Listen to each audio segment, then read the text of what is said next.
Shalom jemaat Tuhan, puji Tuhan, selamat pagi. Tuhan menyertai, memberkati, menuntun, dan memimpin hidup kita. Karena itu tetap setia, tetap teguh, tetap kuat, tetap kita berjalan dalam pimpinan dan tuntunannya. Belajar untuk selalu mengikuti apa yang Tuhan ingin dalam kehidupan kita. Kita terus sedang belajar tentang bagaimana kita menjadi manusia rohani. Dan ayat hafalan kita ingin coba baca dari 2 Korintus 10 ayat 3 sampai 6. Memang kami masih hidup di dunia, tetapi kami tidak berjuang secara duniawi. Karena senjata kami dalam perjuangan bukanlah senjata duniawi, melainkan senjata yang diperlengkapi dengan kuasa Allah, yang sanggup untuk meruntuhkan benteng-benteng. Kami mematahkan setiap siasat orang dan merubuhkan setiap kubu yang dibangun oleh keangkuhan manusia untuk menentang pengenalan akan Allah. Kami menawan segala pikiran dan menaklukkannya kepada Kristus. Dan kami siap sedia juga untuk menghukum setiap kedurhakaan bila ketaatan kamu telah menjadi sempurna. Orang yang hidup secara rohani atau manusia rohani,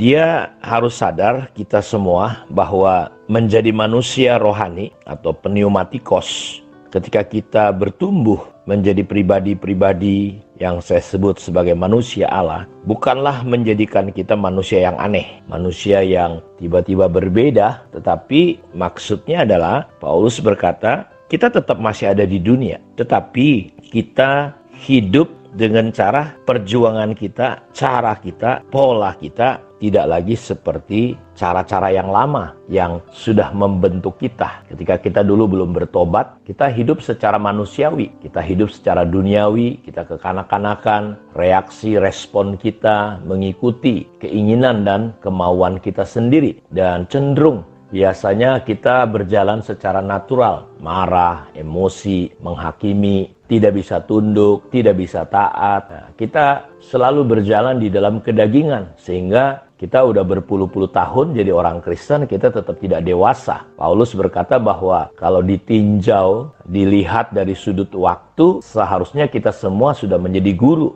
Tetapi realitanya, kenyataannya, kita ternyata tetap kanak-kanak, tetap tidak dewasa, tetap kedagingan. Kita tidak bisa mempresentasikan Allah di dalam kehidupan kekristenan kita. Kita menjadi batu sandungan, penuh dengan pertikaian, perselisihan. Kita susah sekali untuk bisa hidup di dalam seperti yang Tuhan inginkan. Kenapa? Karena Paulus berkata bahwa terkadang kita memang cara hidup kita, pola, sistem yang kita jalani ketika kita menjadi orang Kristen, kita tetap pakai pola-pola yang lama, pola-pola dunia, yaitu pola-pola daging, pola-pola sifat atau karakteristik dosa itu yang terus-menerus, walaupun kita sudah lahir baru. Karena itu, memang kami masih hidup di dunia, tetapi Paulus berkata, inilah manusia rohani, tetapi kami tidak berjuang dalam menjalani hidup secara apa? Secara duniawi. Karena itu kita disuruh berubah oleh pembaharuan budi kita, sehingga kita bisa mengerti kehendak Allah, mana yang baik dan berkenan kepada Allah.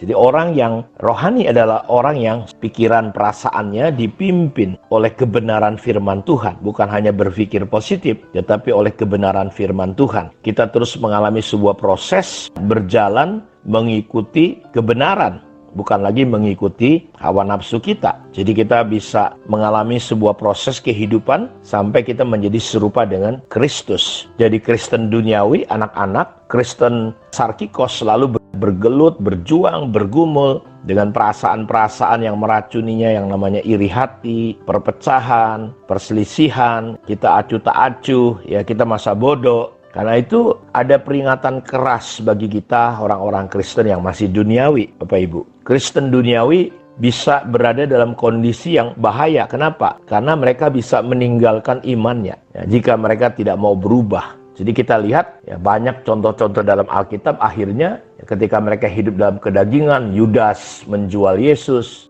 Peristiwa apa yang terjadi menimpa orang Israel itu menjadi contoh bagi kita yang hidup di akhir zaman. Mereka sudah melihat mujizat, dipimpin tiang awan, tiang api. Di Mesir ada 10 mujizat bagi mereka, walaupun itu 10 tulah untuk orang Mesir. Tapi orang Israel, bangsa Israel melihat mujizat yang luar biasa. Mereka melihat bagaimana burung puyuh dikirim oleh Tuhan, mana dari sorga, kapan saja saudaraku mereka mengalami persoalan air ya yang pahit berubah menjadi manis, air keluar dari batu, pokoknya macam-macam mujizat. Tapi mereka tetap menjadi contoh bagaimana mereka akhirnya gagal. Jadi peringatan bagi kita orang-orang Kristen yang duniawi, orang Kristen yang kanak-kanak, berada dalam satu situasi yang kita bisa meninggalkan iman kita. Makanya nggak heran banyak orang murtad tinggalkan Tuhan. Ingat loh di Alkitab bahwa di hari-hari terakhir akan ada banyak orang yang murtad mengikuti pengajaran roh-roh jahat. Jadi nggak mungkin Bapak Ibu kita mencintai Tuhan sekaligus mencintai dunia ini. Nggak bisa. Barang siapa mencintai dunia, kasih kepada Allah itu jelas tidak ada. Karena itu ini peringatan bagi kita. Sesuatu yang harus kita ingat.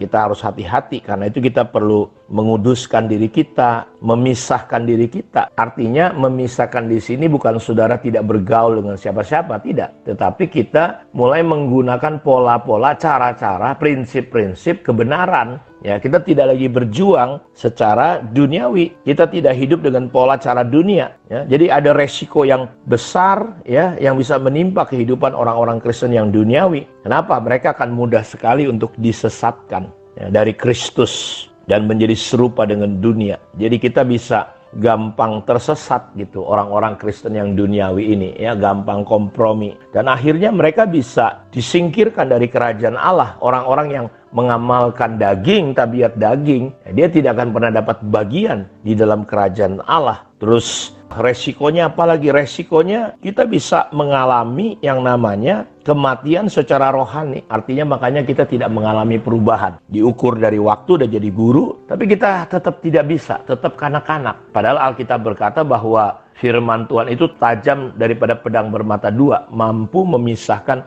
sendi, sumsum, tulang, roh, jiwa. Jadi kita lihat firman Tuhan itu memberikan pengertian, kita bisa memisahkan pengertian, kita bisa membedakan. Karena itu Bapak Ibu, kenapa kita terkadang kita tidak tajam, tidak peka? Karena kita tidak bertumbuh menjadi manusia rohani. Kenapa? Karena pola-pola, cara-cara kita, respon kita, reaksi kita masih tetap dengan cara-cara yang lama. Menghadapi masalah selalu cenderung ingin menyerah. Menghadapi masalah selalu cenderung tinggalkan masalah. Menghadapi masalah kita cenderung marah, kita cenderung memberontak, kita cenderung tidak bertobat, kita cenderung tidak taat. Apa yang terjadi? Nah, akhirnya kita boleh saja punya titel-titel atau punya jabatan-jabatan, ya, di dalam gereja, sebagai pemimpin mungkin, sebagai worship leader, sebagai singer, sebagai guru sekolah minggu, sebagai pemimpin komsel, atau mungkin sebagai pendeta sekalipun dengan jabatan-jabatan yang luar biasa. Tapi Bapak Ibu lihat, tidak mengalami kemenangan demi kemenangan. Kenapa? Karena memang kita tidak pernah mau belajar hidup secara berjuang secara rohani, menggunakan selengkap senjata Allah yang sudah diberikan ada dalam hidup kita. Ya, roh Allah ada dalam roh kita. Hanya masalahnya jiwa kita ini, respon kita ini harusnya kita belajar untuk berjuang kita secara rohani, secara kebenaran. Karena itu saya berdoa Tuhan membuka mata hati Bapak Ibu semua untuk pagi ini kita terus, walaupun kita masih ada di dunia, tetapi biarlah kita hidup berjuang tidak lagi dengan cara-cara dunia. Tuhan memberkati kita. Mari kita berdoa. Tuhan, hamba berdoa untuk semua anak-anak-Mu yang mengikuti saat teduh ini. Firman-Mu tidak pernah kembali sia-sia. Firman-Mu akan membawa hasil seperti yang Engkau katakan. Seperti air turun dari atas mengairi bumi, memberi kehidupan kepada tumbuh-tumbuhan. Demikianlah firman Allah yang keluar dari mulut Allah membawa hasil. Yang sakit disembuhkan, yang susah dihiburkan, yang terikat dilepaskan. Berbagai tekanan, stres, depresi, Tuhan beri kasih karunia kekuatan. Ada pintu-pintu, ada jalan-jalan yang terbuka untuk anak-anak-Mu. Kalau ada di antara mereka yang kena COVID, famili, keluarga, hamba berdoa di dalam nama Yesus. Untuk semua tidak takut bahwa hidup kami, mati hidup kami ada dalam tangan kekuasaan Tuhan. Diberkatilah semua anak-anak-Mu yang mengikuti saat teduh hari ini. Dalam nama Yesus kami berdoa. Amin. Tuhan memberkati kita semua. Shalom.